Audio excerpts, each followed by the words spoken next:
Hey guys, welcome to my YouTube channel the bank warrior. तो आज मेरा 21 तारीख को 1 बजे वाली शिफ्ट में यानी थर्ड शिफ्ट में मेरा एग्ज़ाम था SBA PO प्री का।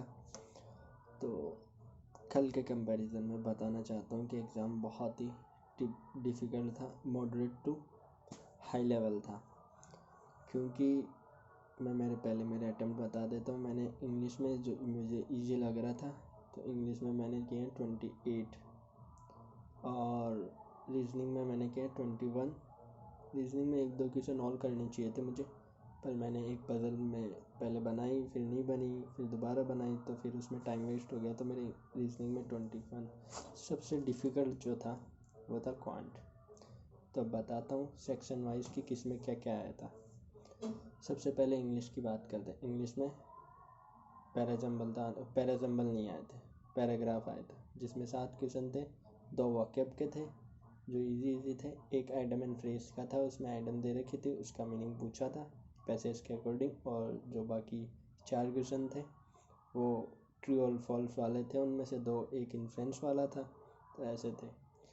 3 क्वेश्चन आए थे वर्ड यूजेस के। एक वर्ड दे रखा था, सेंटेंस में बताया था कि कौन से में सही यूज़ कर रखा है। एक वर्ड था डॉग, एक था इंस्टेंट, और एक मुझे याद नहीं है, शायद या फिर 2 ही आए थे। 2 या 3 एरर वाले क्वेश्चन आए थे। और एरर वाले क्वेश्चन वही सिंपल पैटर्न कि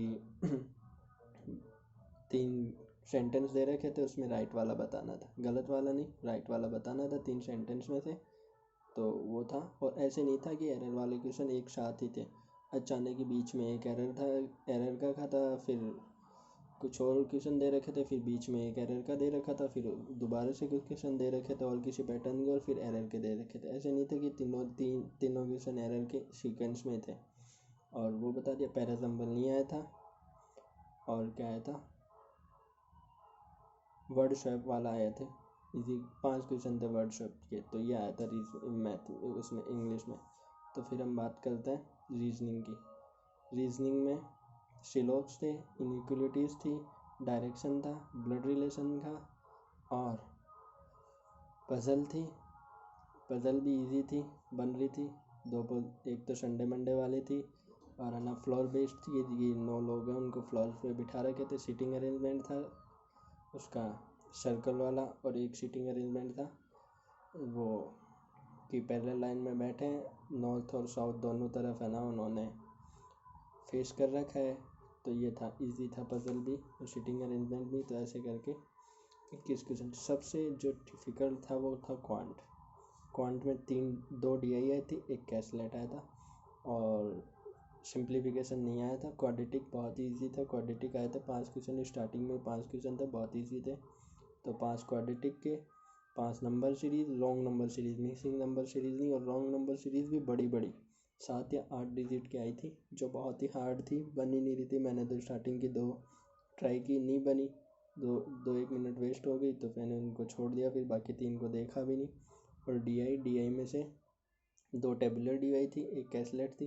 तो टेबुलर DI में से मैंने एक बनाई, और दूसरी का मैंने जो क्वेश्चन देखे थे वो बड़े थे, तो मेरे को लगा इसमें टाइम वेस्ट होगा, मैंने वो नहीं की।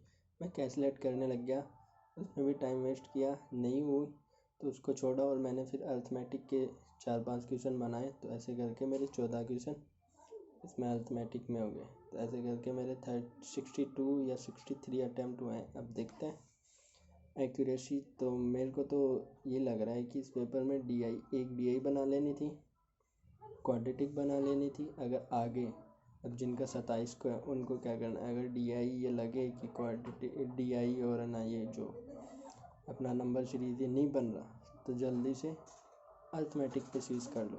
अर्थमेटिक के क्वेश्चन ईजी थे, जो एक लाइन वाले देखने में 1 या 2 लाइन के होते हैं, वो ईजी होते हैं, तो उनको बना लो। तो बढ़िया आपके 18-19 क्वेश्चन हो जाएंगे क्वांट में। वरना आज क्वांट में सबके, मेरे साइड में बैठा था उसके तो 9 हुए हैं, एक के 12 आए थे। हाँ, कई बताने वाले बोल रहे थे हमने 25 किए हैं, पता नहीं उन्होंने कैसे किए हैं, पर मेरे को नहीं लगता कि 25 हो सकते थे इसमें ना। तो ठीक है, बाय बाय।